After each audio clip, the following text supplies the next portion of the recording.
Well, hello, my friends. It's the Christmas season. And for some of you, it is simply the most wonderful time of the year. But for many, well, December can be tough. It can be stressful. It can be challenging. It can be lonely. I'm wondering if you'd allow me an opportunity to try to encourage you today with this thought. Christmas time really is a season of hope because of God's greatest gift to humanity, Jesus Christ, our Savior. Can I invite you to join me throughout the month of December?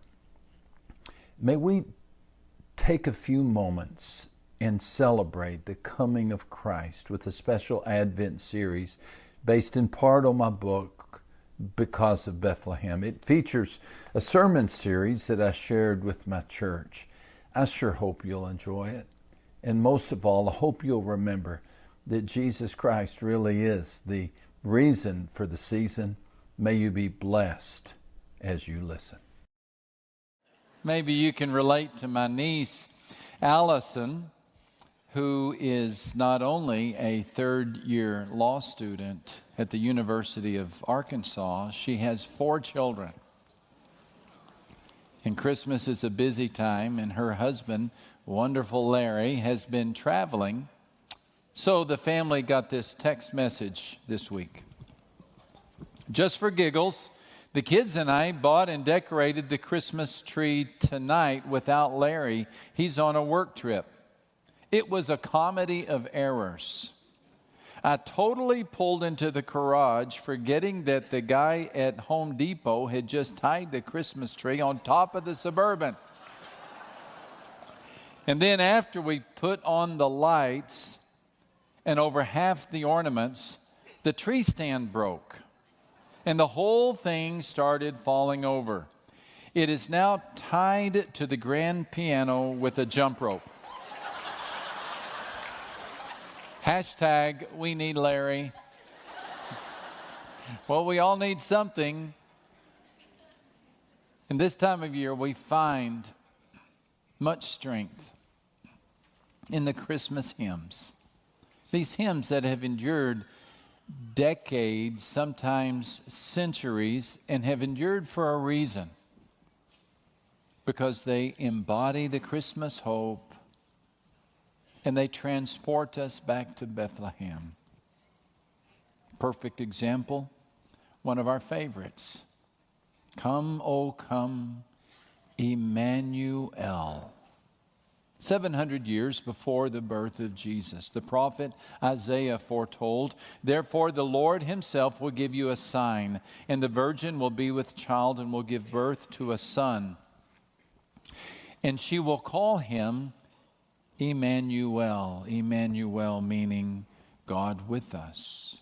Jesus fulfilled that prophecy in the first chapter of the first gospel after relating the birth events of the birth of Christ. Matthew wrote, "All this took place to fulfill what the Lord had said through the prophets. The virgin will be with child and will give birth to a son, and they will call him Emmanuel," which means God with us, God with us. Not just God created us or God watching over us or God hearing our prayers, but God with us, God where we are, God walking our streets and breathing our air and taking on flesh. God with us. This is the message of this 150-year-old hymn. O come, Emmanuel. And ransom captive Israel that mourns in lonely exile here until the Son of God appear. Rejoice, rejoice. Emmanuel shall come to thee, O Israel. The melody is distinctive, isn't it? In the way it moves from minor to major key, from prayer offered to prayer answered. The prayer in minor key is wistful. It's bittersweet. O come, Emmanuel, and ransom captive Israel. But then the answered prayer is triumphant, as if someone heard the first verse and through the second is declaring, rejoice, rejoice, Emmanuel shall come to thee, O Israel. In the prayer portion of the song, the world is described as captive, as mourning, lonely, in exile. Maybe these words describe your world this Christmas. You can relate to the phrase, gloomy clouds of night, and you long for death's dark shadow to be put to flight. Maybe your Christmas song is a plaintive cry for help. If so, then this is your song. You can sing it with faith, knowing that Emmanuel will hear you. He heard George Chandler. On December 24th, 1997, George Chandler sang, O come, Emmanuel, at the Christmas Eve candlelight service of the First Christian Church in Columbus, Indiana.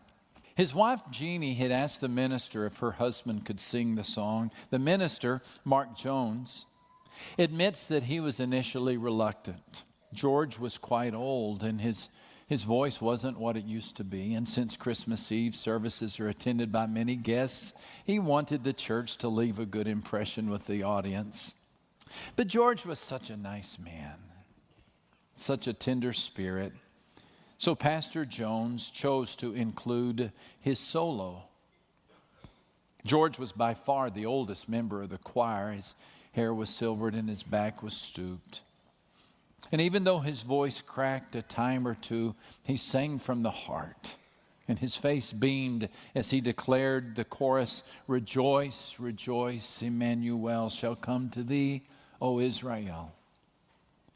Later that night, as he and Jeannie were driving home, he told her how much it meant to him to have had the privilege to sing to the church, Emmanuel.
God with us.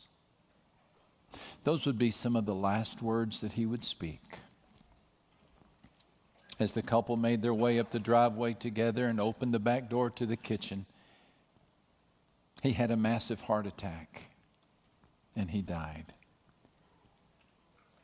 As Jeannie knelt over the body of her husband of 5 decades, she remembered what he had just said. And it occurred to her, and she found such comfort in this thought. He had just sung of God being with us, and now he was with God. Isn't that the promise of Bethlehem?